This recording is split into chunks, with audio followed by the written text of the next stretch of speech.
Hello FPL managers, welcome back to the channel. In this video, I'll talk you through my team selection for Game Week 11. I'll brief you on the points first from Game Week 10 and then we'll look forward to my potential transfers for Game Week 11, followed by the team preview at the end ahead of the game week. If you are new to the channel, please subscribe and help me reach 500 subs. I'll make sure to bring you the best FPL and UCL fantasy content each week. So without further ado, let's get started. If Peter Schmeichel praises a save, it is really something then.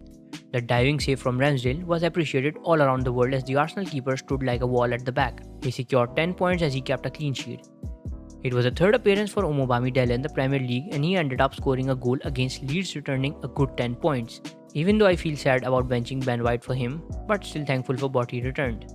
Man City had a really bad day as Crystal Palace defeated them 2-0. Cancelo could only bring 2.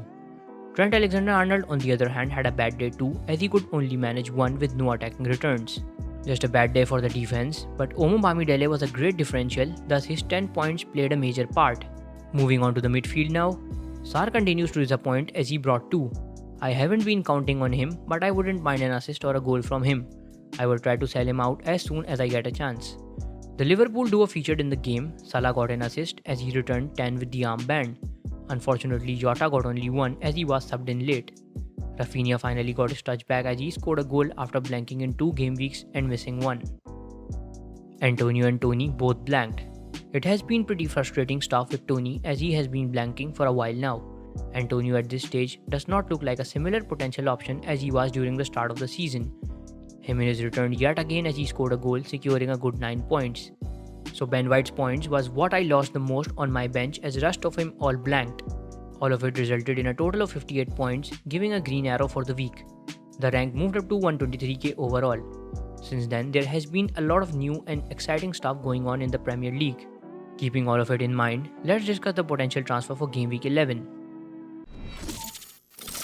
You all might have seen the channel feature in Dan's video at FPL Mate. So I had an initial plan in mind of transferring in Son while I get rid of Sarr. But the stats I saw have now pushed me to go for Kane rather than Son. The reason to do that is firstly he's less owned and any return would get me a big rank increase and vice versa for the rank if he blanks. But the risk is here worth taking as Conte has a history of backing up the strikers and extracting the best out of them. Lukaku is a prime example and how he outscored CR7 in Serie A as Inter won Serie A under Conte. So the transfer is pretty straightforward. With 4.6 million in the bank already, I'll sell Antonio and bring in Kane. A good set of fixtures coming up and if he regains his form, he will be a differential captaincy option too in the upcoming game weeks. Alright, this is the final team coming up. Ramsdale with his brilliant performance in Game Week 10 will stay in the goal for now. A fixture against Watford is a good one and a clean sheet could be expected from him, just because he has now set the standards very high. Trent displayed a brilliant game against Atletico Madrid yesterday in the Champions League as he gave 2 brilliant assists and secured a clean sheet too. West Ham have been solid in defense for a while now, but a player like Trent could really tear defenses apart with inch-perfect crosses. A clean sheet at the very least could be expected. Cancelo was another player who played an excellent game in the UCL as he assisted 2 goals. It's a big clash against Man United that he has got for the week. Man United has been conceding goals for a while now. Maguire is out of form and Varane is injured yet again, leaving the United side in a big defensive disadvantage. So this week I've decided to play Ben White as benching him last week costed me 6 points. He has enjoyed 4 clean sheets in 10 game weeks and that is a decent amount for a cheap defender. Moving on to the midfield, the Liverpool double up will feature yet again in my side. Salah is an essential and I am almost done talking about him for the season as there is no stopping him. Jota on the other hand can be a great differential. He is owned by only 12.1% managers and as Firmino is injured, Jota will surely start. He scored a goal against Atletico Madrid and looked very threatening with his forward runs. Though it is not an easy fixture against West Ham, but Liverpool has the capability to bring down strong defenses. Rafinha faces Leicester in Game Week 11 and Leicester hasn't kept a clean sheet since Game Week 1.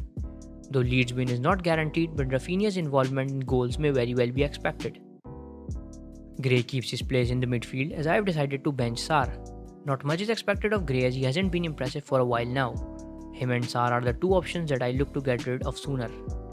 The forward line starts with Harry Kane, a lesser owned forward and has the capabilities to score and return big. A lot relies on him for this game week. Jimenez has now been returning well and is one of the safer options in the mid-range forwards. He faces Crystal Palace this week, who have evolved pretty well under Vieira but attackingly. Hopefully Jimenez and Huang could partner up to return some good FPL points. Things are becoming pretty frustrating with Tony as he has now blanked in 2 back-to-back games since I transferred him in. He has a lot of work rate, does everything on the field yet fails to return any attacking points. This surely might be the game where he could return big as Norwich has the worst of defenses in the Premier League. Now as for the captaincy armband, I will stick to Mo Salah for another week. He has all the abilities to return big regardless of the team he is playing against. Already Kane is a differential I brought in, so Salah is a safer captaincy option for me. So this is pretty much it from my side. I will bring you some additional content during the international break. Stay tuned and thank you for watching.